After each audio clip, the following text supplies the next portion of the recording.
नमस्कार, मैं सोनिया सिंह। स्वागत है बीट द कंपटीशन में। तो टीचिंग एप्टीट्यूड के इस लेक्चर में आप सभी का स्वागत है। हर बार की तरह लेक्चर हमेशा के लिए इम्पोर्टेंट है आपके लिए। क्या इस लेक्चर में हम जानने वाले हैं, पहले हम वो बात कर लेते हैं। तो शुरू में बिल्कुल आपको देखने को मिलेगा क्वेश्चन ऑफ द डे। आप सबको ध्यान होगा कि लेक्चर नंबर 28 में जो भी क्वेश्चन मैंने डिस्कस किया था टीचिंग एप्टीट्यूड को लेकर के, यहाँ मैं उसको कवर करूंगी, एक्सप्लेन करूंगी, एलिब्रेट करूंगी, जिसको कि आप देख पाएंगे। इसके साथ साथ यहाँ पर आपको क्या कुछ जानने को मिलने वाला है। अगर जिसने 28 लेक्चर नहीं देखा है जरूर देखिएगा, वो आपके काम की चीज है। थ्योरी से जुड़े हुए सवाल मैंने पूछे थे जो कि इम्पोर्टेंट हैं। प्याजे, वाइगॉस्की, सोशल थ्योरी, कॉग्निटिविज्म क्या होता है, ये सारी चीजें। और इसके साथ साथ इस लेक्चर में हम बात करेंगे क्वेश्चन ऑफ द डे के बाद कि किस तरह से टीचिंग एप्टीट्यूड में कुछ और इम्पोर्टेंट क्वेश्चंस हैं, कैसे आपको सवालों को पहचान करके कम टाइम में सही जवाब देने की तरफ बढ़ना है, क्योंकि प्रैक्टिस करना बड़ा ज्यादा इंपॉर्टेंट है हमारे लिए। वैसे तो टीचिंग एप्टीट्यूड का कोई यहाँ पर बिगिनिंग और एंड नहीं है देखा जाए, लेकिन हम कोशिश कर रहे हैं कि उन सारे के सारे पोर्शंस को टच करते हुए आगे बढ़ें जो कि एग्जामिनेशन पॉइंट से हमारे लिए इंपॉर्टेंट है। तो शुरू करते हैं क्वेश्चन ऑफ द डे में। सबसे पहले मैं बात कर लेती हूँ जो लेक्चर नंबर 28 में मैंने सवाल आपसे पूछा था। तो मेरा सवाल आपसे था कि the external condition that are mentioned in a Gagne model deal, यानी कि गेगने के मॉडल में जिन बाहरी स्थितियों का उल्लेख किया गया है से निपटने के लिए, उसमें से एक वाला कौन सा है, यानी कि कौन सा वाला है जो कि गेगनेस मॉडल में यहाँ पर आता है। गेगने साहब की इमेज आपको स्क्रीन के ऊपर नजर भी आ रही होगी। गेगने साहब ने लर्निंग को लेकर के, लर्निंग ऑब्जेक्टिव्स को लेकर के और किस तरीके से लर्निंग को आप एनहांस कर सकते हैं, इसको लेकर के काफी ज्यादा डिस्कशन किया है। अलग अलग स्टेप्स में बच्चों के लर्निंग एनहांसमेंट के ऊपर बात करते हुए चर्चा की है यहाँ पर।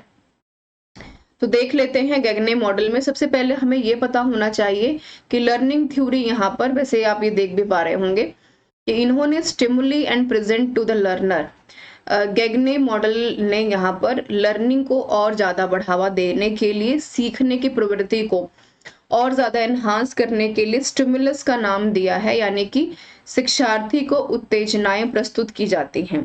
उदाहरण के तौर पर जैसे कि हम बात करें कि जैसे क्लासरूम में बच्चे होते हैं तो हम हमेशा कहते हैं कि भाई पहले तुम अपना होमवर्क खत्म कर लो, उसके बाद तुम यहाँ पर जो है खेलने जाओगे। या फिर आप सबको, जैसे कि अगर आप कभी स्कूल में अगर पढ़ाते हुए अगर आपने देखा होगा तो जो उनका हाफ टाइम का पीरियड होता है, रेसेस का जो पीरियड होता है, उस पीरियड से पहले वो बहुत एक्साइटेड होते हैं कि नेक्स्ट वाले में उनको खेलने को मिलेगा, तो उनका माइंड बड़ा एक्टिव रहता है। इसी तरह अगर मैं कहूँ कि लर्निंग को और बढ़ावा देने के लिए आप रिवॉर्ड्स का, मोटिवेशन का, अच्छे भाषण का यूज कर सकते हैं, तो ये भी एक अलग चीज है। जैसे आगे बढ़ते हैं, लर्निंग थ्योरी में उन्होंने स्टिमुलस का नाम लिया है। तो learning occurs when the following are present. कौन कौन सी चीजें, लर्निंग तभी आपकी हो सकती है, आप किसी भी बच्चे को तभी यहाँ पर सिखा पाएंगे जब पूरी तरीके से उस बच्चे के पास लर्निंग और लर्निंग करने के लिए एक यहाँ पर स्टिमुलस प्रेजेंट होगा, यानी कि कुछ वजह उसके पास होनी चाहिए किसी चीज को सीखने की। तो स्टिमुलस कहता है एक ऐसा फीचर है आपके आसपास के वातावरण का जहां पर डिटेक्ट करता है कि ऑर्गेनिज्म और है यहाँ पर जो ऑर्गेनिज्म जो सीखने वाला है वहां पर किस तरीके का रिएक्शन वो प्रोड्यूस करे। ठीक है, ऑर्गेनिज्म यहाँ पर कुछ भी हो सकता है, एक बच्चा है, एक ह्यूमन बीइंग है, कोई यहाँ पर एनिमल है, कोई पेट डॉग है। जैसे कि एक कॉमन अगर मैं फैक्टर की बात करूं तो जैसे आजकल स्ट्रीट डॉग्स का आपने देखा होगा कि बहुत ज्यादा यहाँ पर स्ट्रीट डॉग्स को लेकर के लोग बहुत ज्यादा अवेयर हैं। तो आजकल जैसे गली मोहल्लों में हम अक्सर रात को या किसी भी समय पर जो स्ट्रीट डॉग्स होते हैं उनको खाना देने के लिए बाहर निकलते हैं। ठीक है, तो वो कंडीशनिंग क्या है, वो कंडीशनिंग एक बार होती है, दो बार होती है, तीन बार होती है, चौथी बार आपका गेट खुलता है तो हमेशा स्ट्रीट डॉग को ये लगता है कि सामने वाला जो व्यक्ति है, जो उस इन्वायरमेंट में व्यक्ति रह रहा है, वो उसके लिए खाना लेकर ही आने वाला है। ठीक है, तो उसके बदले में वो डॉग आपको क्या दे रहा है, वफादारी दे रहा है, या फिर आपको नहीं काट रहा है, या फिर आपके प्रति हम्बलनेस दिखा रहा है। क्योंकि आप उसको कहीं ना कहीं उसकी मदद कर रहे हैं, स्टिमुलस दे रहे हैं, स्टिमुलस के रूप में उसको आप खाना दे रहे हैं। ये एक चीज हो गई। अब माइंड की कंडीशनिंग कैसे होती है, उसकी लर्निंग पावर कैसे बढ़ेगी, उसको ये पता है कि जब जब गेट खुलेगा या गेट खुलने की आवाज आएगी तब तब खाना आएगा, बट ऐसा अक्सर नहीं होता है।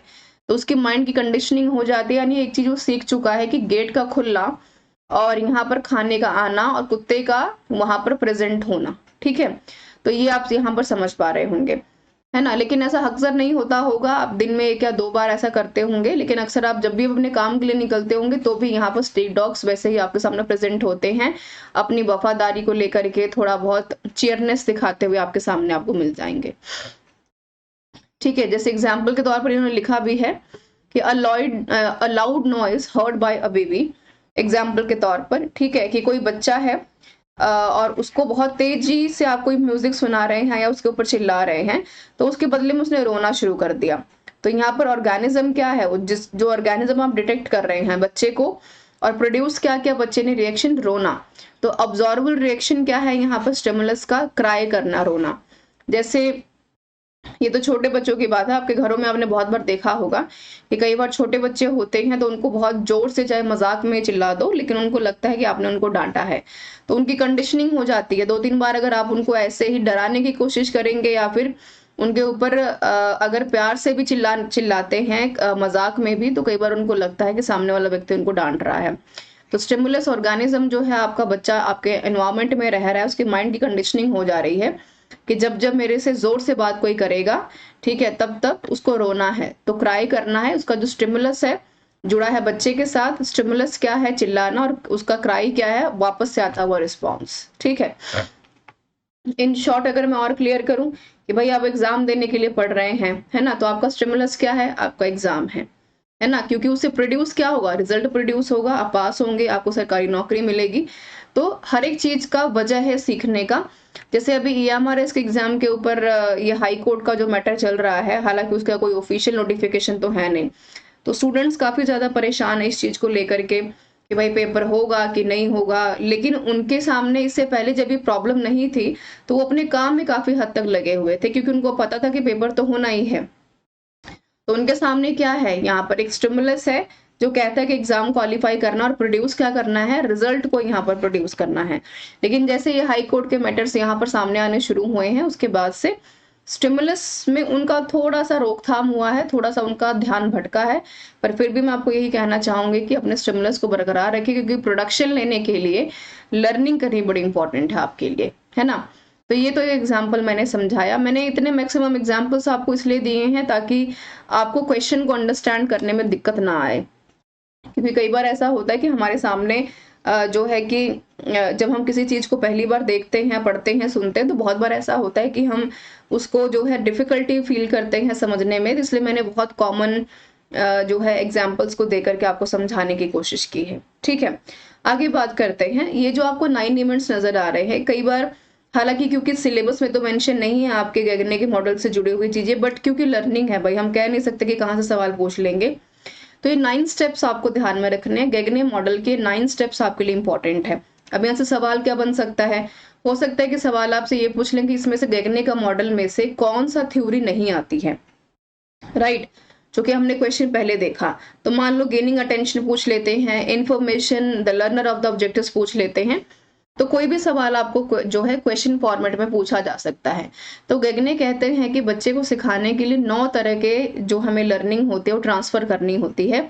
सबसे पहले क्या है, मैं उदाहरण के साथ आपको बताते चली जाऊंगी। गेनिंग अटेंशन, जैसे मान लो आप क्लासरूम में गए, आपने सबसे पहले क्या किया, बच्चों को चुप होने के लिए बोला। एक पहली बात। दूसरी, कई बार ऐसा होता है कि जैसे ही क्लासरूम में टीचर जाता है, बच्चे अपने आप अटेंशन देना शुरू कर देते हैं, है ना, खुद से खुद चुप हो जाएंगे, रिस्पेक्ट के तौर पर खड़े होते हैं, तो स्टैंडिंग पोजीशंस देते हैं। This is showing the gaining attention. तो टीचर को जाकर के बच्चों के साथ अटेंशन लेना बड़ा इंपॉर्टेंट है। हेलो, हाय, तुम कैसे हो, तुमने होमवर्क किया नहीं किया, ये सारी चीजें। अच्छा ठीक है भाई, आपने अटेंशन ले लिया क्लासरूम में, उसके बाद आपने इन्फॉर्म किया लर्नर को ऑब्जेक्टिव्स क्या हैं, कि हम आज क्लास में क्या पढ़ने वाले हैं। मान लो आज हम क्लास में 2 का टेबल पढ़ने वाले हैं, ठीक है। थर्ड में कहते हैं कि stimulating recall of prior knowledge, बहुत इंपॉर्टेंट है कि बच्चों का, मान लो आप कल यहाँ पर 2 का टेबल बच्चों को दे करके जा चुके हैं, आपने कहा कि होमवर्क में आपको 2 का टेबल लर्न करके आना है।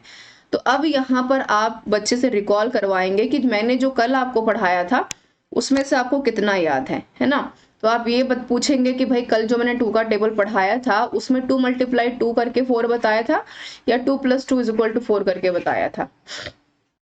ठीक है। नंबर 4 कहता है कि प्रेजेंटिंग इन्फॉर्मेशन बड़ी इंपॉर्टेंट है, यानी कि जो भी आप प्रायर नॉलेज तभी आप बच्चे को दोगे ना जब टीचर बच्चों को इन्फॉर्मेशन ऑलरेडी देगा। जब टीचर ने बच्चे को कोई इन्फॉर्मेशन दी नहीं, उसके ना 2 का टेबल पढ़ाया, ना प्लस पढ़ाया, ना माइनस पढ़ाया, ना डिवाइड एंड रूल पढ़ाया, तो आप इन्फॉर्मेशन की उम्मीद नहीं कर सकते। चौथा कहता है कि भाई लर्निंग को और बढ़ावा देने के लिए, सीख की प्रवृत्ति को और बढ़ावा देने के लिए गाइडेंस बड़ा इंपॉर्टेंट है। क्योंकि भाई गाइडेंस क्यों इंपॉर्टेंट है, क्योंकि आपकी क्लासरूम में जो बच्चे बैठे हैं 30 के 30, वो बच्चे अलग अलग पर्सनालिटी से बिलोंग करते हैं। कोई बहुत बेहतर होगा मैथमेटिक्स में, कोई एवरेज होगा, कोई बिलो एवरेज होगा।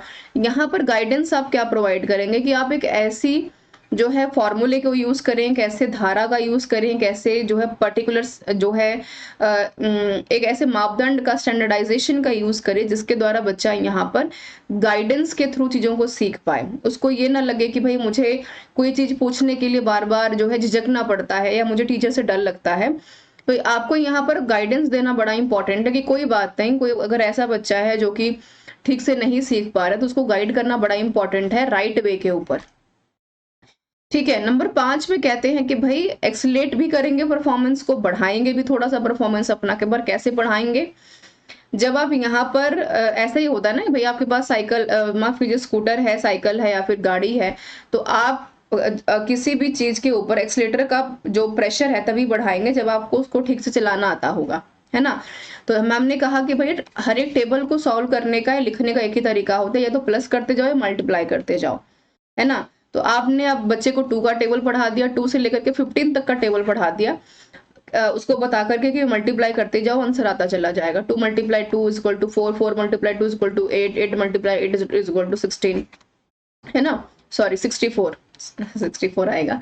ठीक है। तो एक्सीट यहाँ पर सबसे ज्यादा इंपॉर्टेंट क्या है कि जितना ज्यादा आप अपनी परफॉर्मेंस को एक्सलरेट करेंगे उतना ज्यादा बच्चा अच्छे से सीख पाएगा। ठीक है। यानी बच्चे का अगर पैर सही जगाने पे ठिकाने पे है, दिमाग अगर लर्निंग प्रोसेस में ही लगा हुआ है तो सीख पाएगा जल्दी।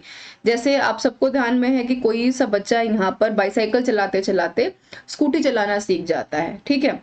प्रोवाइडिंग फीडबैक ये भी बड़ा इंपॉर्टेंट है कि तुमने जो 2 का टेबल लर्न किया है उसमें क्या गलतियां हैं, तुम इसको कैसे सुधार सकते हो और कैसे बेहतर बना सकते हो। पॉइंट नंबर 8 में गगने कहते हैं कि असेस भी तो करेंगे परफॉर्मेंस को। ये तो है नहीं कि आपने पढ़ा दिया और उसके बाद फीडबैक ले लिया भूल गए। एफएस के थ्रू और एसएस के थ्रू, फॉर्मेटिव असेसमेंट्स के थ्रू और समेटिव असेसमेंट्स के थ्रू आप यहाँ पर बच्चे से सवाल जो है पूछेंगे ही पूछेंगे, टेस्ट लेंगे, क्विजेस लेंगे, प्लेवे मेथड्स के थ्रू क्लासरूम में बच्चे को खड़ा करके सवाल पूछेंगे, ये सारी चीजें। और फिर आता है एनहांसिंग रिटेंशन एंड ट्रांसफर, है ना। रिटेंशन भी तो करेंगे, जो आपने पढ़ा दिया उसको याद कराना। और ट्रांसफर ऑफ लर्निंग की जब हम बात करते हैं, इंपॉर्टेंट पॉइंट ध्यान से समझिएगा, ये वही बात है कि बच्चा यहाँ पर 2 का टेबल लिख रहा है, ठीक है। अब यहाँ पर आपने उसको क्या कर दिया, रिटेंशन करा दिया अच्छे से कि 2 + 2 में यहाँ पर 4 में 2 प्लस करते जाओ, 2 का टेबल लिखते चले जाओ। ठीक है। अब यहाँ पर ट्रांसफर लर्निंग कैसे करेंगे, ट्रांसफर ऑफ लर्निंग ऐसा होगा कि अब 4 का टेबल बच्चा लिख रहा है तो उसको पता है कि 4 में भी अल्टीमेटली आप प्लस करते चले जाओगे और आंसर है यहाँ पर आपका आता चला जाएगा। ठीक है। 4 + 4 = 8, 8 + 4 = 12, राइट। तो यहाँ पर काफी ज्यादा इंपॉर्टेंट हो जाता है क्या कि बच्चे का रिटेंशन, रिकॉलिंग, मेमोरी तो शार्प होनी चाहिए, ट्रांसफर भी कर पाए।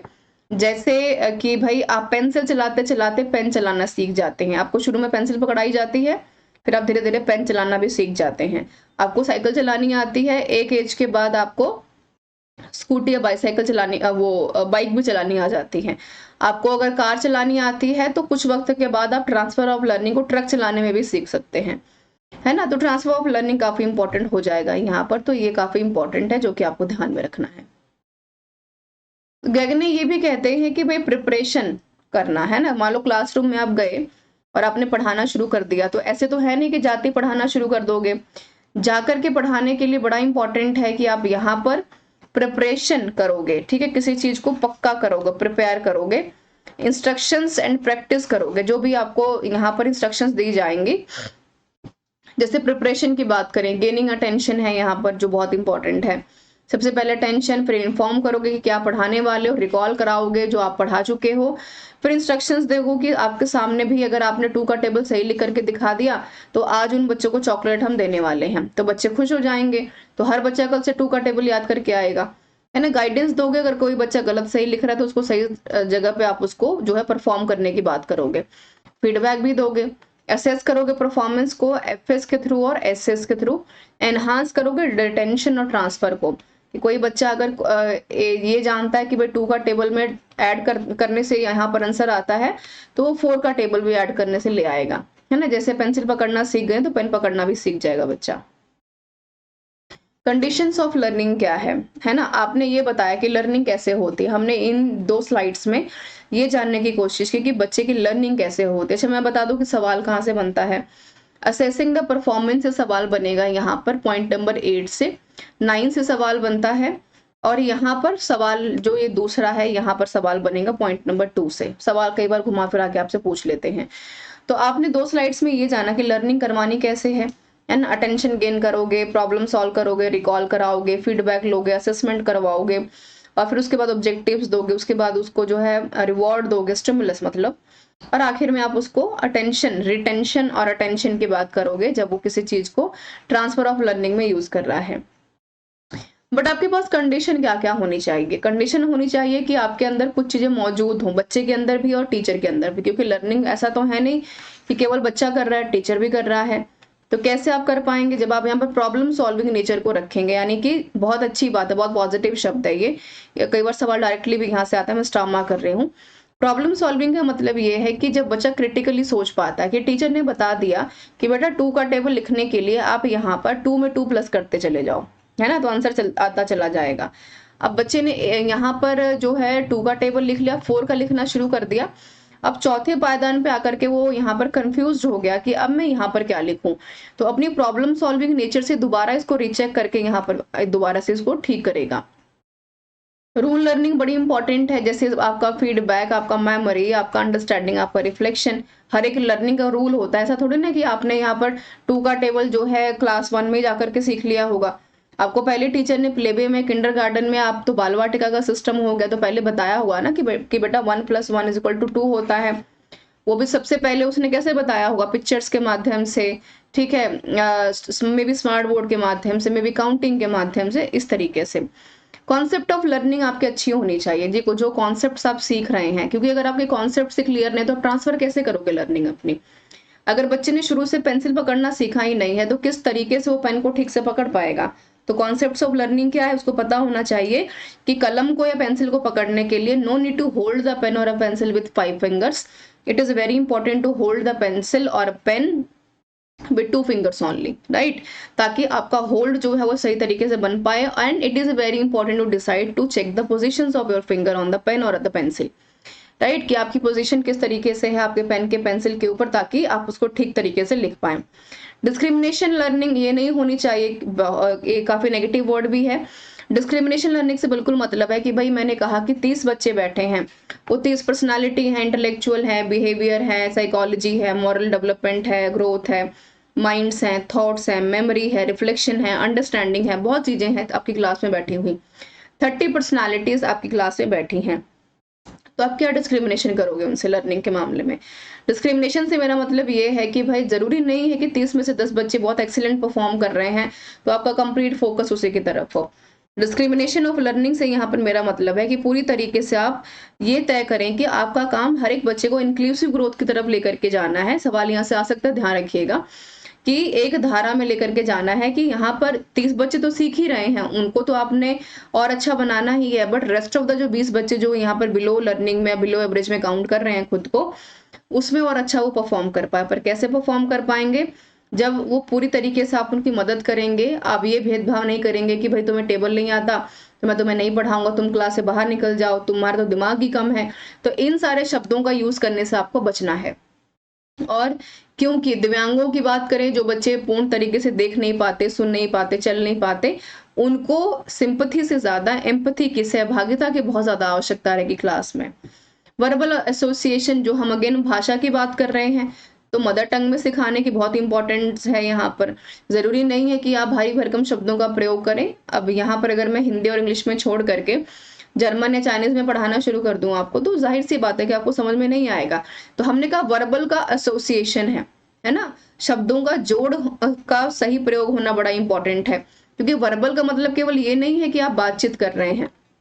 Verbal is all about the way that you are communicating in the classroom और in front of the teacher, है ना? जैसे आप बातचीत करते हैं तो आप किस तरीके से किसी चीज को जान पाएंगे। अगर आप अपनी बात को रख नहीं पा रहे हैं, आपको पता नहीं कि था, थी, का, की, स, श में क्या अंतर होता है, तो आपके लिए मुश्किलें खड़ी हो सकती हैं और आपको दिक्कत आएगी। इसीलिए एनईपी में ये बात रखी गई है कि एनईपी 2020 में कि 5 साल तक के जो बच्चे हैं, माफ कीजिए 5वीं क्लास तक के जो बच्चे हैं, उनमें हमें मदर टंग में या फिर रीजनल लैंग्वेज में उनकी जो डिलीवरी है लेक्चर्स की, वो बच्चों को मदर टंग में देनी है, ताकि बच्चे जो हैं अपने वोकैबुलरी से, वर्बल से, लैंग्वेज से, भाषा से सीख पाएँ, ताकि उनका थॉट प्रोसेस और अच्छे से काम कर पाए। चेनिंग की हम बात करते हैं। वही शुरू में जो मैंने कहा कि बच्चे को अगर 2 का टेबल सिखा रहे हैं आप, तो आपने पहले आपको ये बताया होगा आपने बच्चे को ये बताया होगा कि भाई 1 + 1 = 2 होता है ना? 2 ऐसा नहीं है कि 1 के बाद 2 आता है या फिर आपने 2 पहले उसको पढ़ाना शुरू कर दिया। ठीक है, चेनिंग से और हमारा मतलब है कि हर एक चीज़ से जोड़ कर रखना। ठीक है, आपका जैसे हमने ये 9 स्टेप्स पढ़े यहाँ पर, तो हमने क्या जाना, ये चेन ही तो है।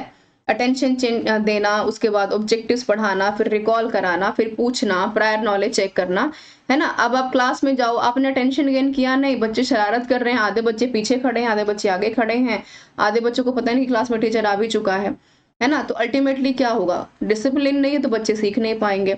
तो चेनिंग क्या है यहाँ पर? पहले आपको यहाँ पर एनवायरनमेंट को कूल डाउन करना पड़ेगा कि yes, teacher is in the class right now, now you can sit down, open your books.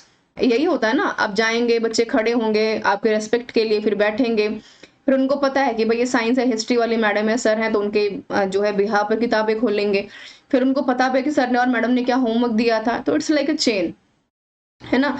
ये थोड़ी ना कि आपने जाते ही बच्चों को यहाँ पर पनिशमेंट या फिर स्टिमुलस देना शुरू कर दिया।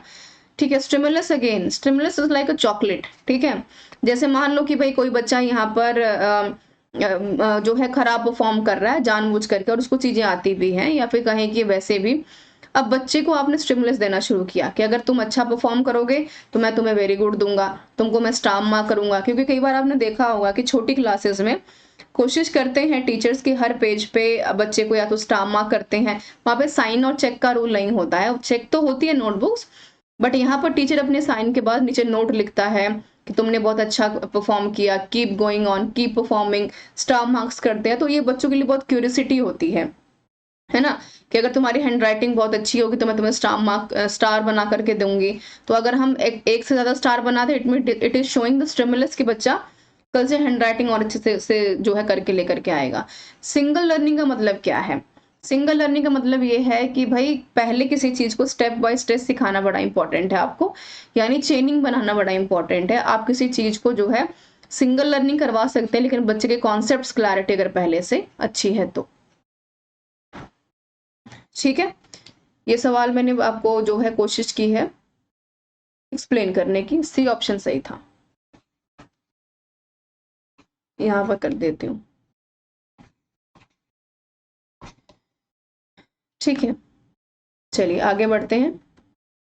अच्छा, पीडीएफ आपको मिल जाएगी यहाँ से टेलीग्राम से, डिस्क्रिप्शन बॉक्स में भी लिंक दिया हुआ है हमारा, तो वहां से भी आप जा सकते हैं। बाकी AMRS DSSB की प्रिपरेशन के लिए बिल्कुल जुड़ सकते हैं हमारे साथ। यूट्यूब पे डायरेक्टली जा करके अब तक टॉप 29 लेक्चर्स को आप कवर भी कर सकते हैं। 2x करके देखिए कोई ऐसा दिक्कत परेशानी नहीं है कि अगर आपको पीडीएफ नहीं मिलेगी तो कोई बहुत बहुत बड़ा ब्लंडर यहाँ पर हो जाएगा। क्योंकि देखिए क्लासेस में आने का मतलब ये होता है कि आपको एक तो कॉन्सेप्ट की क्लैरिटी होती है, क्योंकि ये बातें आपको पीडीएफ में नहीं मिलेंगी, है ना? और जो मैं हर एक स्लाइड के ऊपर आपको बताने की कोशिश करती हूँ कि सवालों का फॉर्मेशन कहाँ से बन सकता है, वो भी अपने आप में काफी ज्यादा खास और जरूरी हो जाता है ना? तो बढ़ते हैं आगे सवाल नंबर 27 की तरफ। स्क्रीन के ऊपर क्वेश्चन है जो कि आप देख पा रहे हैं। ओके, क्वेश्चन कह रहा है आपसे कि why it is said that learner's purpose of learning is the most significant fact in the learning process। कह रहे हैं कि ऐसा क्यों कहा जाता है कि सीखने वाले का सीखने का उद्देश्य सबसे बड़ा होता है। है ना। अगर आपके अंदर सीखने का ही कोई जज्बा नहीं है, हमने कहा कि बेटा पेपर आ रहा है पढ़ लो, ठीक है, थोड़ा सा और मेहनत कर लो, लेकिन आपका इंटरनल मोटिवेशन ही नहीं है पढ़ने का, राइट, लर्निंग प्रोसेस ही नहीं है बहुत ज्यादा आपको काम करवाने का, तो कैसे होगा। और ये क्यों होता है? Because a learner is the most important part of a learning process, because a learner can not forcefully teach a learner, because a learner choose his और हर गोल, अपने लक्ष्य को प्राप्त करना चाहते हैं, because her plans and the curriculum, क्योंकि उनके अपने पाठ्यक्रम और अपने प्लान्स हैं, है ना। तो सबसे इंपॉर्टेंट है यहाँ पर आपको नेगेटिव शब्द को पहले निकाल देना। तो नेगेटिव शब्द यहाँ पर क्या है, ठीक है, क्योंकि is the most important part of a learning है प्रोसेस, यहाँ पर सारे पार्ट्स इंपॉर्टेंट है। ऐसा तो है नहीं कि बच्चे को 2 का टेबल आपने केजी क्लास में सिखाना शुरू कर दिया होगा, पहले 1 2 पढ़ाया होगा ना। Because a teacher can not forcefully teach a learner, बिल्कुल नहीं कर सकता, ये तो जग जाहिर सी बात है कि आप बच्चे को फोर्सफुली नहीं कर सकते, पढ़ा सकते, है ना। तो because a learner choose his और हर गोल, तो बहुत इंपॉर्टेंट है कि लर्निंग प्रोसेस को बढ़ावा देने के लिए, वही हम कह रहे हैं स्टिमुलस, है ना। वो गोल कोई भी हो सकता है कि भाई ग्रेजुएशन के बाद मुझे यूपीएससी निकालना है या आईएएस बनना है, या फिर वो क्लास 3 का बच्चा भी हो सकता है जो कि कह रहा है कि मैम ने मुझे आज 2 स्टार दिए हैं, कल मैं और अच्छी हैंड राइटिंग लिखूंगा तो मैम मुझे 3 स्टार देंगी, ठीक है। वो गोल कोई भी हो सकता है, आपके सपने कुछ भी हो सकते हैं कि भाई आपको टीचर बनना है, बिकॉज आप सोसाइटी में खुद को स्टेब्लिश करना चाहते हैं, आप प्रूफ करना चाहते हैं, तो गोल कुछ भी हो सकता है। तो लर्निंग प्रोसेस तब बढ़ेगी। Because a learner plan curriculum, नहीं, प्लानिंग का काम नहीं होता, प्लानिंग का काम टीचर करेगा, करिकुलम यहाँ पर आपका बोर्ड बना करके लेकर आएगा, आपका काम परफॉर्म करना है, टीचर का काम परफॉर्म करवाना है, ठीक है। सी ऑप्शन सही था हमारा। कंटिन्यूस लर्निंग है क्या, इंपॉर्टेंट है, मैं स्टार मार्क कर रही हूँ यहाँ पर ताकि आपको बाद में डाउट ना आए। देखिए कंटिन्यूस लर्निंग से सवाल आता है, या प्रोसेस ऑफ लर्निंग क्या है, या प्रोसेस ऑफ लर्निंग में टीचर का क्या रोल है। तो मैंने आपको क्या कहा कि टीचर का काम यहाँ पर लर्निंग करवाना है, किसको करवाना है, लर्नर को। कैसे करवाएगा, with the help of planning, summary, feedbacks, formative assessment, summative assessment, ये सारी चीजें। तो कंटिन्यूस लर्निंग है क्या, जब आप किसी चीज को लर्निंग करते हैं। लर्निंग 2 तरीके की होती है, जब आप कहते हैं कि यहाँ पर आपका रिटेंशन वाली लर्निंग होती है, जब कोई चीज आकर आपके दिमाग में फिक्स हो जाए। फैक्ट क्या है कि हिंदुस्तान 1947 में आजाद हुआ, है ना। अब यहाँ पर ट्रांसफर ऑफ लर्निंग क्या है, वो तब हो पाएगी जब आप कंटिन्यूस लर्निंग करेंगे ना। वो शुरू वाला एग्जाम्पल जो मैंने दिया कि बच्चा यहाँ पर पेंसिल पकड़ना सीख रहा है, छोटे बच्चे पहले पेंसिल इस तरीके से पकड़ते हैं, ऐसे होल्ड करके, पांचों के पांचों हाथों से, मुट्ठी के साथ, right. Then the teacher will slowly teach the student that how to hold the pencil or a pen, ठीक है। तो बच्चे फिर समझते हैं कि पेन को ऐसे पकड़ते हैं। अभी भी अगर उनकी कंटिन्यूस लर्निंग नहीं हो पाती, तो हायर क्लासेस में भी आपने कई बार नोटिस किया होगा कि बच्चे अपनी जो हैंडराइटिंग है और the way they are holding the pen और द पेंसिल, वो 5 उंगलियों से पकड़ेंगे, है ना, क्योंकि आपने कभी कोशिश नहीं की उसको कंटिन्यूस लर्निंग करवाने की, राइट। और कई बार आपने ये भी नोटिस किया होगा कि आपके जो पेरेंट्स हैं, जो आपके जो बड़े बड़े भाई बहन हैं, अगर उन्होंने कभी सुलेख का, कभी ब्लैक बोर्ड का, और वो आता था शुरू में चाक बोर्ड का बना हुआ छोटा सा बोर्ड स्केल होता था जिसपे चौक से लिखा जाता था, है ना। तो आपने देखा होगा कि आपके बड़े भाई बहनों के, आपके माता पिता की हैंडराइटिंग मच बेटर है ना, और बहुत सुंदर हैंडराइटिंग उनकी होती है कंपैरेटिवली आज के टाइम पे। आज तो हम ट्रेंड करते हैं कर्सिव राइटिंग करवाने के लिए, इस तरीके से चीजें, बट उनको इतनी प्रैक्टिस करवा दी जाती है उस वक्त में कि उनकी हैंडराइटिंग ऑटोमेटिकली बहुत अच्छी हो जाती है। तो कंटिन्यूस लर्निंग में सबसे इंपॉर्टेंट पॉइंट है यहाँ पर कि यहाँ पर आपका एटीट्यूड बड़ा इंपॉर्टेंट है, ठीक है। डी आएगा यहाँ पर, सही कर लीजिएगा। एटीट्यूड से मतलब पॉजिटिव रहना इंपॉर्टेंट है कि लर्निंग तो होगी जैसे मर्जी हो, है ना। थिंकिंग प्रोसेस अगेन वे पॉजिटिव हो, थॉट प्रोसेस आपका होना चाहिए लर्न करने का, राइट। क्रिएटिविटी हो आपकी लर्न करने का कि भाई आपने यहाँ पर 1 बार गलती की, 2 बार गलती की, 3 बार गलती की, लेकिन चौथी बार अब बच्चा यहाँ पर 2 + 2 4 करना सीख गया है। देखिए मैं आपको वैसे चाहूँ तो बहुत सारे एग्जाम्पल्स दे सकती हूँ, बट मैं यहाँ पर आपको बहुत रैंडम, बहुत कॉमन एग्जाम्पल्स और बार बार हर लेक्चर में एक जैसे एग्जाम्पल इसलिए देती हूँ बिकॉज आप जुड़े हुए हैं पुराने लेक्चर्स के साथ भी। एकेडमिक क्यूरियोसिटी होनी चाहिए, बहुत इंपॉर्टेंट है।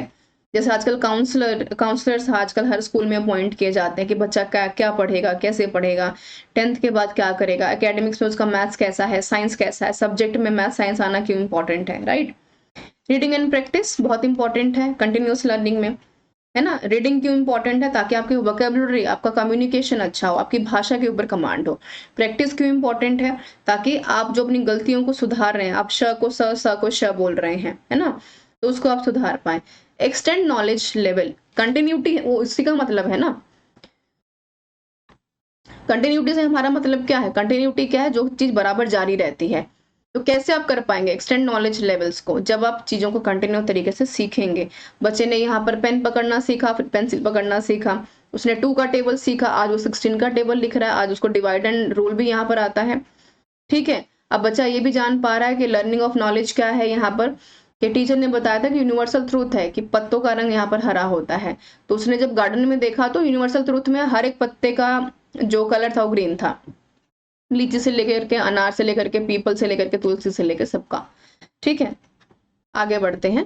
अब ये कह रहे हैं कि भाई लर्निंग प्रोसेस में अब अप्लाई कैसे करेंगे। इंपॉर्टेंट है ये, कई बार आपसे स्टेप्स में सवाल पूछ लेते हैं कि लर्निंग के स्टेप्स को आप किस तरीके से अप्लाई करेंगे, है ना।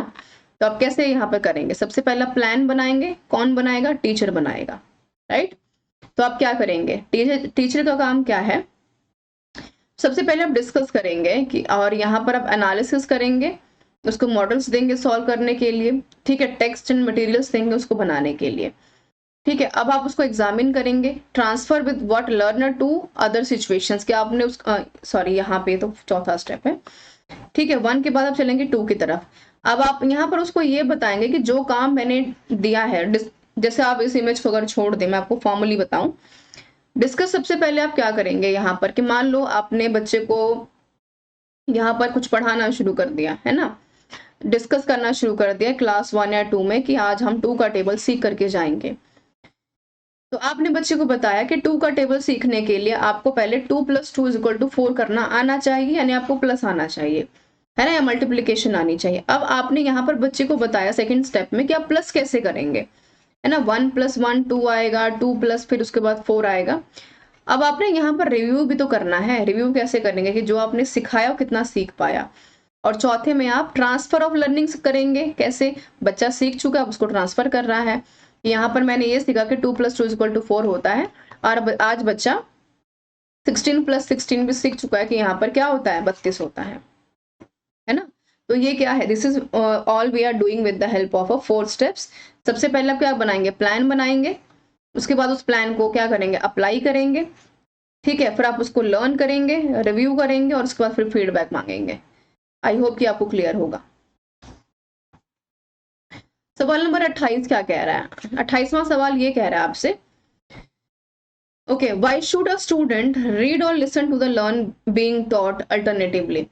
कह रहे हैं कि जो पाठ पढ़ाया जा रहा है उसे विद्यार्थी क्यों पढ़े या सुने ध्यान से, क्या जरूरत है। हम क्या कहते हैं क्लास में बच्चों से? ध्यान से सुनो। मैं भी क्लास में बहुत बार बोलती हूँ ध्यान से सुनिए, ध्यान से समझिए। क्यों? सबसे पहला क्योंकि लर्नर अंडरस्टैंड कर पाए, सीख पाए। ठीक है, ये तो इंपॉर्टेंट है ही। दूसरा ऑप्शन कह रहा है कि अंडरस्टैंड कर पाए सारे इन्फॉर्मेशन को, तो क्या फैक्ट्स रटवाना काम है हमारा। ठीक है, तीसरा कह रहा है कि हेल्प करना है फोकस बढ़ाने में, मेन पॉइंट्स जो है हमारे वहां पर। या चौथा कह रहा है कि प्रिवेंट्स करना है डिस्ट्रैक्शंस को। तो हम क्या कहेंगे? हम कह रहे हैं ये जो हमारा ऑप्शन नंबर बी है ये सही है। क्यों सही है? क्योंकि अंडरस्टैंडिंग तो उसके अपने आप हो जाएगी, लेकिन इन्फॉर्मेशन देना इंपॉर्टेंट है ना। फोकस तो कर ही लेगा अगर उसको ये पता हो कि इन्फॉर्मेशन क्या दी जा रही है।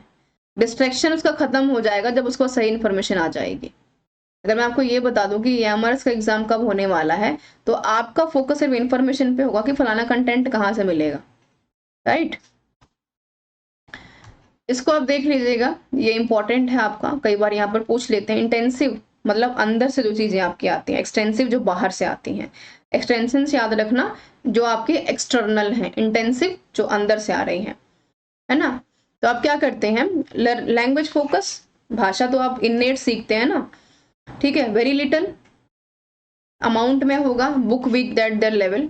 हार्ड क्या है? डिफिकल्टी। इजी करना है, कैसे? बाहर से टीचर बताएगा कि कैसे इजी करना है।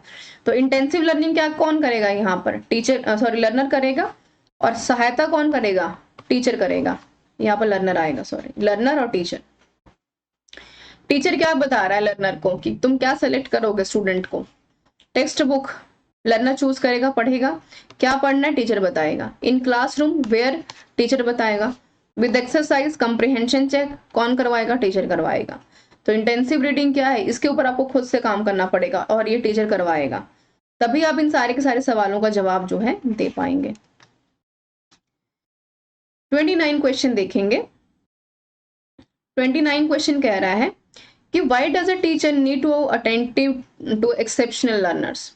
एक्सेप्शनल लर्नर वो कोई भी हो सकता है, एक्स्ट्राऑर्डिनरी भी, कि जिसको भाई अब यहाँ पर मान लो 12th का भी मैथ दे दो सॉल्व कर डालेगा। एक्सेप्शनल वो भी हो सकता है जो ठीक से लिख नहीं पाता। एक्सेप्शनल वो भी है जो दिव्यांग हैं या फिर जो डिसेबल हैं। तो क्यों आवश्यकता है लर्नर के ऊपर ध्यान देने की टीचर की, एक्सेप्शनल को?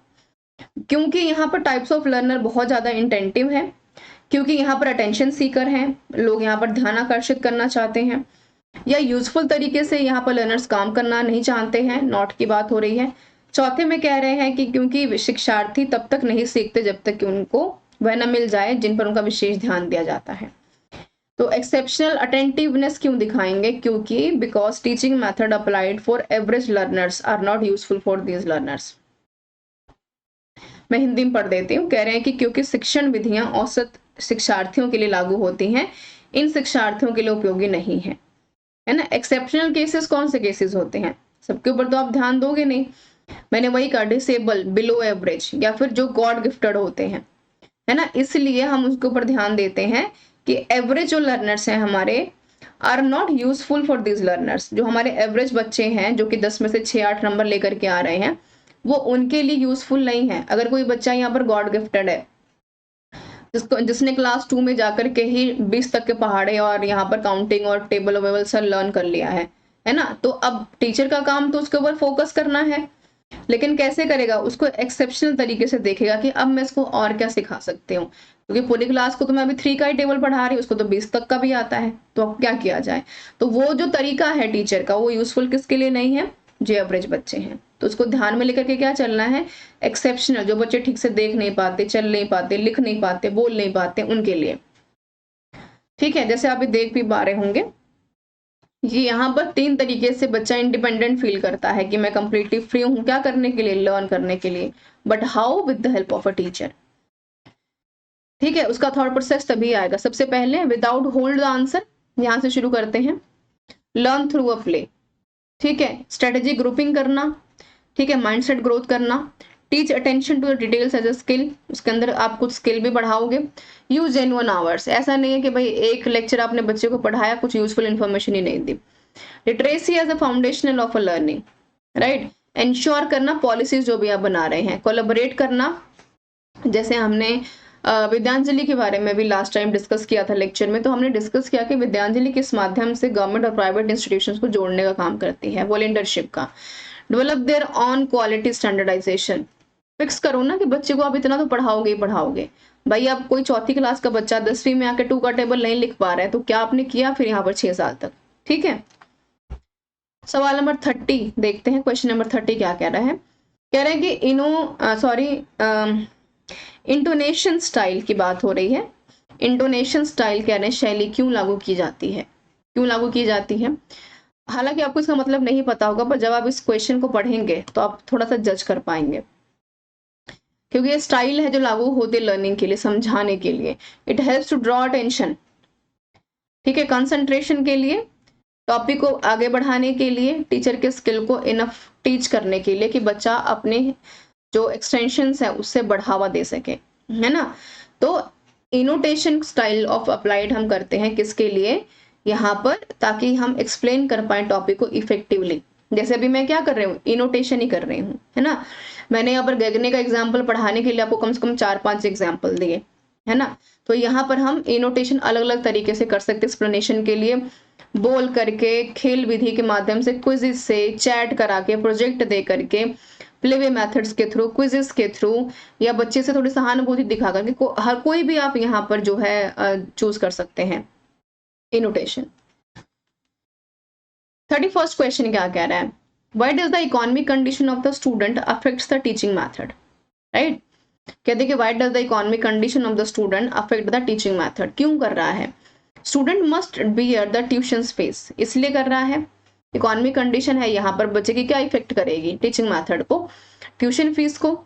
अलाउ करेंगे आप उसको स्टडी करने के लिए, फाइनेंशियल कंडीशन को उसको चेक करेंगे, कैपेबल बनाएंगे सिस्टम के द्वारा, या टीचर यहाँ पर बोलेगा कि भाई पैसा लेके आओ तो पढ़ाऊंगे वरना नहीं पढ़ाऊंगी।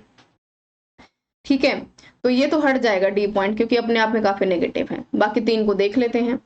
तो तीसरा 3 कह रहे हैं कि तीसरा वाला सही है, क्योंकि आप यहाँ पर बच्चे को फाइनेंशियल कंडीशन जो उसकी है उसको इस चीज का बार बार रियलाइजेशन कराओगे कि तुम्हारे जो प्रॉब्लम्स हैं, चाहे वो फाइनेंशियल है, इकोनॉमिक है, मॉरल है, कोई किसी भी तरह की समस्या, उसका एक ही निवारण है, शिक्षा।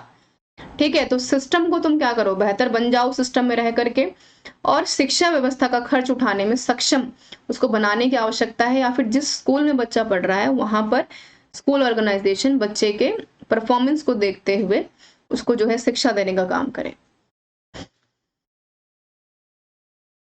लर्निंग पिरामिड कैसे काम करता है? Knowledge retention rates. रिटेंशन मतलब होता है जो आपको बार बार रिकॉल में आपको करने में आपकी मदद करता है। तो लर्निंग 2 तरीके के होते हैं, एक पैसिव होती है, एक यहाँ पर पार्टिसिपेटरी होती है। आपने एक्टिव पैसिव का नाम सुना होगा, है ना? तो एक्टिव का मतलब क्या है, डायरेक्टली जो चीज सामने से आ रही है। पैसिव क्या है, इनडायरेक्ट वे में जब कोई चीज सामने आती है।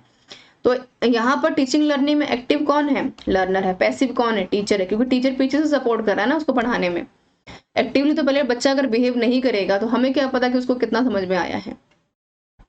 तो पैसिव टीचिंग मेथड क्या है यहाँ पर, ये यहाँ पर देखिए आप देख पा रहे होंगे, जो पैसिव होता है या पार्टिसिपेटरी होता है उससे सबसे ज्यादा बच्चा सीखता है। इट मींस पार्टिसिपेशन करके, डेमोन्स्ट्रेशन किसी चीज को करके दिखाना, डिस्कस करना, पार्टिसिपेट करना। लर्निंग बाय डूइंग से टीच अदर्स, जब बच्चा ही बच्चे को पढ़ाने लग जाए, है ना, क्लास में बच्चे को खड़ा कर दे, बच्चा खुद ही पढ़ा रहा है। लेक्चर, रीडिंग और ऑडियो विजुअल्स ये ठीक ठाक काम करते हैं, बट इतना इफेक्टिव काम नहीं करते जितना पार्टिसिपेटरी टीचिंग मेथड्स काम करते हैं। ध्यान रहे, टीचिंग मेथड्स पे आपके सिलेबस में अलग से जो है टॉपिक में सवाल पूछा गया तो वहां से सवाल बन सकता है। 32 फैक्चुअल है, कह रहे हैं कि who among the following is not the educational philosopher. ठीक है, पेस्टोलॉजी है, जेम्स हैं, थॉर्नडाइक हैं, बिल्कुल है, बिहेवियरिस्ट की थ्योरी और उनके बाकी जो चीजों के नाम से इनको जाना जाता है। बसावा नहीं है, ठीक है, बाकी सारे के सारे हैं। नॉट की बात की तो बी वाला नहीं है, आप देख पा रहे होंगे। तो हम किसकी बात कर रहे हैं, थॉर्नडाइक साहब की बात हुई है, तो हम यहाँ पर बाकी चीजों के बारे में डिस्कस कैसे नहीं करेंगे, इंपॉर्टेंट है, स्टामा कर रही हूँ।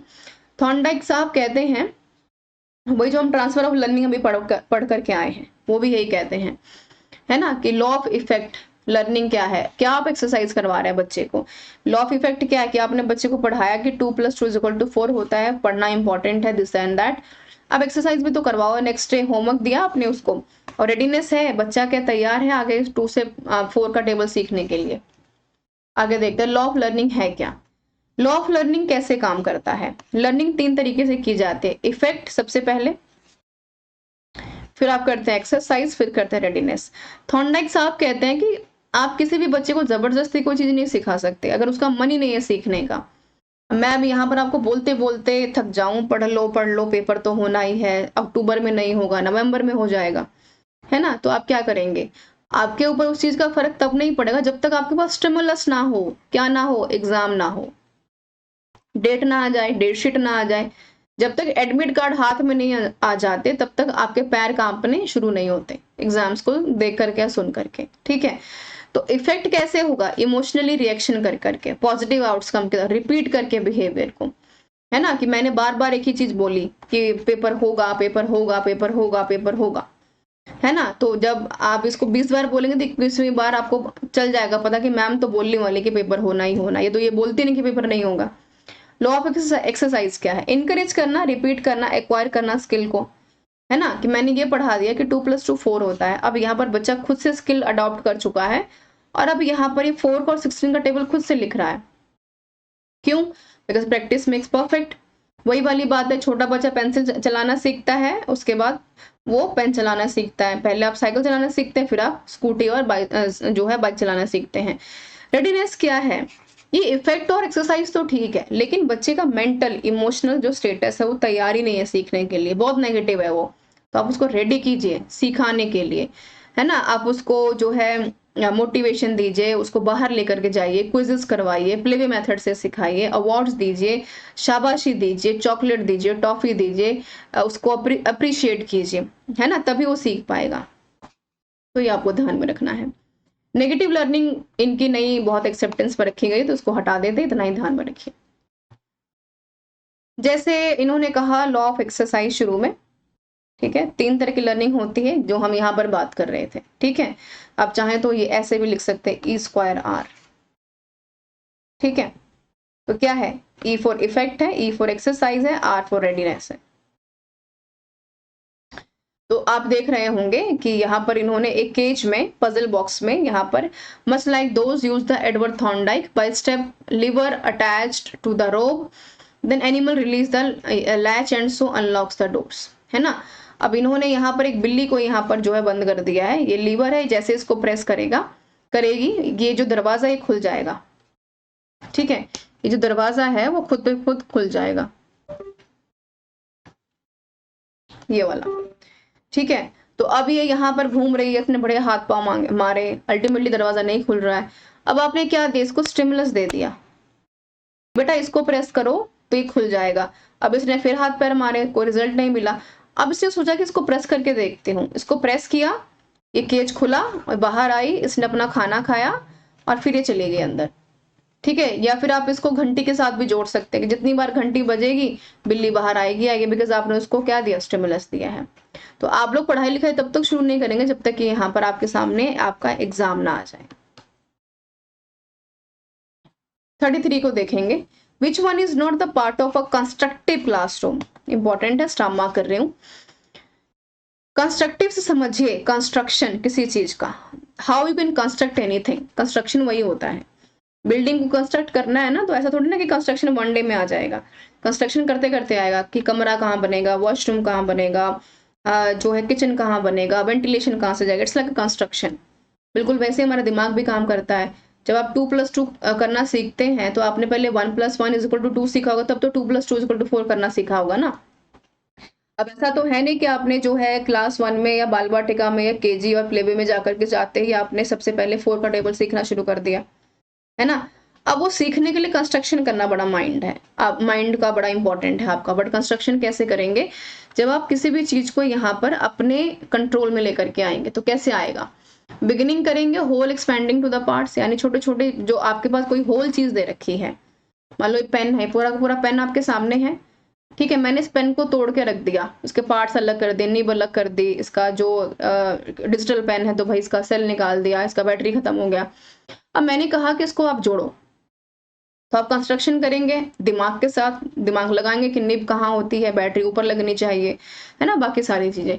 तो टेक्स्ट बुक क्या कहती है, इंटरेक्टिव लर्निंग इंपॉर्टेंट है, वर्किंग इन अ ग्रुप से इंपॉर्टेंट है, तो आप कंस्ट्रक्टिव तरीके से सीख पाएंगे। तो हमने कहा कि भाई जो बी ऑप्शन है, क्योंकि नॉट की बात की है, ध्यान रखिएगा इस चीज का, तो नॉट यहाँ पर सबसे ज्यादा लीस्ट रोल प्ले यही करे। किताबों से आप क्या सीख सकते हैं, जब तक आपके सामने टीचर प्रेजेंट नहीं है और किताबों में लिखी हुई चीजों के बारे में नहीं पढ़ाएगा, then how you can teach और हाउ कैन यू लर्न, ठीक है। तो ये बड़ा इंपॉर्टेंट है। तो इंटरेक्टिव लर्निंग चीजें सीखते पीयर ग्रुप में रह करके, वर्किंग इन ग्रुप्स, डिस्कशन करते हैं। और जब आप किसी बड़े भाग को छोड़ करके उसको जोड़ना शुरू करेंगे, जैसे छोटे बच्चे होते हैं तो घर में कोई भी सामान छोटा बड़ा होता है उसको तोड़ना शुरू कर देते हैं, जोड़ना शुरू कर देते हैं, ठीक है। कंस्ट्रक्टिव लर्निंग क्या है आपका, डेफिनेशन और की कॉन्सेप्ट्स क्या है। डेफिनेशन मान लीजिए कंस्ट्रक्शन करना है किसका, नॉलेज का, इंटरेक्शन के द्वारा, इन्वायरमेंट में रह करके, लॉजिकल कंक्लूजन्स को लगा करके, है ना। कॉन्सेप्ट्स कैसे आएंगे, कॉग्निटिव, जब आप दिमाग का यूज करेंगे, थॉट्स का, अपने प्रोसेस का यूज करेंगे, दिमाग कैसे काम करे, सोच कैसे काम करे, निब तो यही लगती है, बैटरी तो ऊपर ही लगेगी। सोशल इंटरेक्शन जब करेंगे अपनी फैमिली से, अपने नेबरहुड से। Knowledge of senses of information, जब आपका दिमाग, आपके कान, आपकी आंखें खुली रहेंगी, अकर्स इन लिनियर स्टेज, ठीक है। और उसके बाद should learn actively rather than passively. तो एक्टिव कौन है, लर्नर, पैसिव कौन है, टीचर, ठीक है। 34 question, OHP sheets used in OHP are made from which material. तो OHP कह रहे हैं कि क्या है, OHP में प्रयुक्त OHP शीट जो होती है किस सामग्री में बनाई जाती है, तो ये आपको पता होनी चाहिए। कैल्शियम में, कैल्शियम ऑक्साइड में, ठीक है, या फिर सेल्यूलस एसीटेट में, या फिर ऑक्साइड में, सेल्यूलस ऑक्साइड में, ठीक है। ये आपकी OHP शीट है जो आप देख पा रहे हैं। जैसे उदाहरण के तौर पर आप समझिए कि कभी अगर आपने किसी चीज को जो है बाइंड अप करवाया होगा, जैसे क्लासरूम्स में बच्चों की हम कॉपीज को बाइंड करवाते हैं, है ना, के ऊपर तुम ये ट्रांसपेरेंट जो शीट है वो चढ़ा करके लेकर आओ ताकि तुम्हारी नोटबुक्स फटे ना। तो बॉक्स क्या है, यहाँ पर ओवरहेड प्रोजेक्टर की तरह काम करता है। Stage top surface, a lamp from inside the box is condensed by a special type of a lens and passes through the transparency that is placed on the stage। Projector जैसे काम करता है उसके बारे में चर्चा की गई है। तो सी सही था यहाँ पर, ये वाला। ठीक है, सेल्यूलोस एसीटेट के बारे में बात हो रही है। 35 क्या कह रहा है, diagrams belongs to which the following category of the teaching aids. Display करता है बोर्ड्स को, ग्राफिक एड्स को, प्रोजेक्टेड एड्स को या एक्टिविटी एड को। डायग्राम्स की बात हो रही है ना, तो कहाँ काम करेगा टीचिंग एड्स में, ये डिस्प्ले करेगा, प्रोजेक्ट एडेड लेकर के आएगा, एक्टिविटी करके दिखाओगे, ग्राफिक ऐड करोगे। तो हम कह रहे हैं कि बी वाला सही है। ग्राफिक किससे जुड़ा है, जैसे आप अगर बहुत लंबा चौड़ा ना भी जाए तो आपके फोन के ऊपर, आपके टीवी के ऊपर क्या है, ग्राफिक्स तो चलती हैं, तस्वीरें। ठीक है, डिस्प्ले बोर्ड तो एक बार आता है, वो उसी को रिपीट करता रहता है। एक्टिविटी एड तो कुछ है नहीं, प्रोजेक्टर एड्स यहाँ पर अलग चीज होती है। ग्राफिक एड क्या है, प्रोवाइड विजुअल एक्सप्लेनेशन, ताकि यहाँ पर जो दिव्यांग बच्चे हैं या फिर ऐसे बच्चे जिनको की आंखों में कोई समस्या है, उनको हम ठीक से किसी चीज के बारे में समझा पाए, अंडरस्टैंड कर पाए वर्ड्स को एक एक को, साथ में यहाँ पर इंफॉर्मेशन को इजिली हम समझ पाए। अब आप बच्चे को बताए जा रहे हो, बेटा ग्लोब जो होता है वो गोल होता है, ये देखो ये ग्रीन कलर का पानी, ग्रीन जो है शो करता है स्काई ब्लू वाटर को, ये सारे पहाड़ शो करता है, लेकिन आपने कभी कष्ट नहीं किया स्मार्ट बोर्ड के ऊपर बच्चे को ग्राफिक्स के द्वारा दिखाने का, तो क्या होगा, उसकी इंफॉर्मेशन रुकेगी। Will help the teacher reader, बिल्कुल हेल्प करेगा रीडर के और अच्छा समझने और जानने में। 36 क्वेश्चन कह रहे हैं कि बहुत सारे ऐसे एजुकेशन इंस्टीट्यूशन हैं don't have audio visual aids, यानी कि स्मार्ट एजुकेशन नहीं दे रहे हैं, डिजिटल एजुकेशन नहीं दे रहे, तो क्या करें, क्योंकि कॉस्ट है उनके पास, बहुत खर्चा आता है, इंटरेस्टेड ही नहीं है, कोई फैकल्टी नहीं चलाने वाली स्मार्ट बोर्ड्स का, मेंटेनेंस इशू आता है। तो डोंट हैव ऑडियो और विजुअल एड्स की अगर बात करें तो बहुत सारे ऐसे गवर्नमेंट स्कूल्स हैं जिनके पास यहाँ पर पूर्ण तरीके से ऑडियो वीडियो विजुअल एड्स ही नहीं होते हैं। जैसे हम ये तो कहते हैं कि भाई जो एसएसए के स्कूल हैं, सरकारी स्कूलों में 1 से लेकर के 8वीं तक बच्चों की एजुकेशन कम्प्लीटली फ्री है, लेकिन सच्चाई ये है कि दूर दराज के गांव में भी अगर आप जाकर के देखेंगे तो बच्चे आज भी टाट पर बैठ करके या नीचे बैठ करके शिक्षा लेते हैं, वो भी एक फॉर्मेलिटी वाली शिक्षा होती है ना। उनके लिए स्टिमुलस उनका वही है कि मिड डे मील में खाना अच्छा मिले, खाना खा के घर चले जाएंगे, और एक टाइम के बाद खाने की क्वालिटी भी गिरा दी जाती है। तो वहां पर जब बच्चे का बेसिक फाउंडेशन ही अच्छा नहीं है, आपने कभी विजुअल एड्स के माध्यम से उसको कुछ दिखाया नहीं, तो बच्चा स्कूल क्यों आएगा, है ना। तो इन कॉस्ट को जो है कट डाउन करके इसके ऊपर काम करना काफी इंपॉर्टेंट है। Types of teaching ads star mark करे, इंपॉर्टेंट है। ऑडियो एड्स कौन कौन से, सुन सकते हैं, विजुअल जिसको आप सिर्फ देख सकते हैं, ऑडियो विजुअल जो दोनों देख सकते सुन सकते हैं, जैसे टेलीविजन आवाज भी आती है, पिक्चर भी आती है, drama, sound, motion films. Visuals क्या है, चार्ट्स है, पिक्चर है, model, map, projector, radio, gramophone, ठीक है, linguaphone, tape and recorder, ठीक है, टेप रिकॉर्डर। 37 वर्ल्ड ब्रेन लिपि celebrated to mark the birth of Louis Braille, the inventor of a Braille system of the blind on Jan 4 February 4 Jan 5 February 5। Jan 4 हो जाएगा, यहाँ पर मैं लिख भी देती हूँ, सही है। ब्रेन लिपि जिससे जो बच्चों की आंखें नहीं है या फिर जो हमारे दिव्यांग बच्चे जो आंखों से नहीं देख पाते, उनके लिए ब्रेल का यहाँ पर उपलब्ध किया गया है। तो लुइस ब्रेल ने इसका इन्वेंशन किया था ताकि बच्चे किसी चीज को छू करके पढ़ पाए। अगर आपने कभी पढ़ाया होगा किसी ब्रेल स्टूडेंट को, तो आपको ध्यान में होगा कि लाइब्रेरीज में भी या फिर आजकल किताबें भी उनकी अलग से आती हैं, जो कि वहां पर शब्दों को जैसे खोदा जाता है, ठीक है। जैसे मान लो आपने किसी पेपर में सुई के साथ छेद कर दिया, है ना, तो आप महसूस करेंगे कि आप जो शब्द उठे उठे लगते हैं, तो उसी के माध्यम से बच्चे उसको छू करके सीखते हैं। जैसे अगर मैं कोशिश करूं, मान लो मैंने यहाँ पर कुछ कोई चीज बना दी, तो बच्चा इसको पढ़ करके हाथ के माध्यम से टच करके अपने दिमाग को ट्रेंड करते हैं कि यहाँ पर क्या लिखा हुआ है। जनवरी 4 को हम सेलिब्रेट करते हैं। ब्रेली जो है यहाँ पर नाम बाद में इसका नाम ब्रेल जो है डे के नाम से मनाया जाता है। जनवरी 4 को 19th सेंचुरी में फ्रांस में पैदा हुए थे, और जिनके कि इन्होंने डॉट्स के माध्यम से, सही शब्द का अगर मैं यूज करूँ तो डॉट्स के माध्यम से, फिंगर्स के साथ उन डॉट्स को छू करके जो अंधे बच्चे हैं, हालांकि सही शब्द नहीं है, माफ कीजिएगा, बट दिव्यांग जो हमारे बच्चे जो कि आंखों से नहीं देख पाते, ठीक है, नेत्रहीन है, उनके लिए हम यहाँ पर ब्रेल सिस्टम का यूज करते हैं।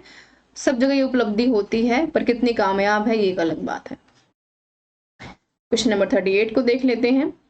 38 क्वेश्चन कह रहा है आपसे कि based on the grade point system, है ना, based on the grade point system, यहाँ पर आपको कैलकुलेट करना है ग्रेडिंग सिस्टम को। सीजीपीए का जो सिस्टम आता है उसका, ठीक है, उसको हम बोलते हैं क्यूमुलेटिव ग्रेड पॉइंट एवरेज, है ना, यानी कि आप जज करेंगे ए बी सी डी के माध्यम से बच्चे को। कह रहे हैं कि यहाँ पर 2 स्टेटमेंट्स है, आपको बताना है कि सही वाली कौन सी है।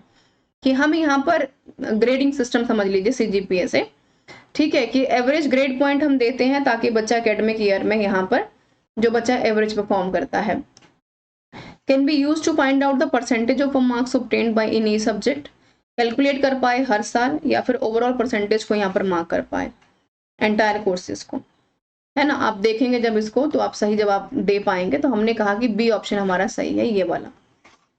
हम सीजीपीए की यूज करते हैं ताकि हम यहाँ पर बच्चों को एवरेज ग्रेड पॉइंट दे पाए, है ना। और हमने कहा कि चौथा वाला है ओवरऑल परसेंटेज मार्क्स को हम यहाँ पर फाइंड आउट कर पाए, इसलिए हम सीजीपीए का यूज करते हैं जहां पर फेल करने का सिस्टम नहीं होता। अभी बंद कर दिया गया, परसेंटेज सिस्टम दोबारा शुरू हो चुका, बट फिर भी आप देख सकते हैं, हालांकि सवाल यहाँ से नहीं पूछेगा। 80 से अबव वालों को हम देते हैं यहाँ पर लेटर ग्रेड पॉइंट 10 में से दिया जाता है, ठीक है। जैसे 70 से अगर आपका 79% है तो आपको ए ग्रेड मिलेगा, 60 से 69 वालों को बी मिलेगा, 55 से 59 वालों को सी मिलेगा, 54 तक वालों को डी मिलेगा, ठीक है, ग्रेड पॉइंट 6 हो जाएगा, 49 वालों को ई मिलेगा, 40 वालों को एफ मिलेगा। अब इसमें एक दुविधा ये होती है कि भाई हमने 10 पॉइंट दे दिए 80 से अबव वालों को, तो अब किसी बच्चे ने मान लो मैथ में अच्छी मेहनत की है, सीजीपीए उसका 80 है ना, अब यहाँ पर 86 वाले को भी 10 मिलेगा, तो ये 6% ज्यादा लाने का फायदा क्या हुआ। इसलिए सिस्टम बहुत कामयाब नहीं हो पाया और उसको बंद कर दिया गया। Okay, question of the day में बात कर लेते हैं, हर रोज की तरह इंपॉर्टेंट है। और क्वेश्चन ऑफ द डे में आज का जो सवाल है आपके लिए इंपॉर्टेंट है, सवाल यहाँ से आएगा, स्टार मार्क कर रही हूँ। देख लीजिए सवाल क्या है, डिसलेक्सिया से सवाल पूछा है।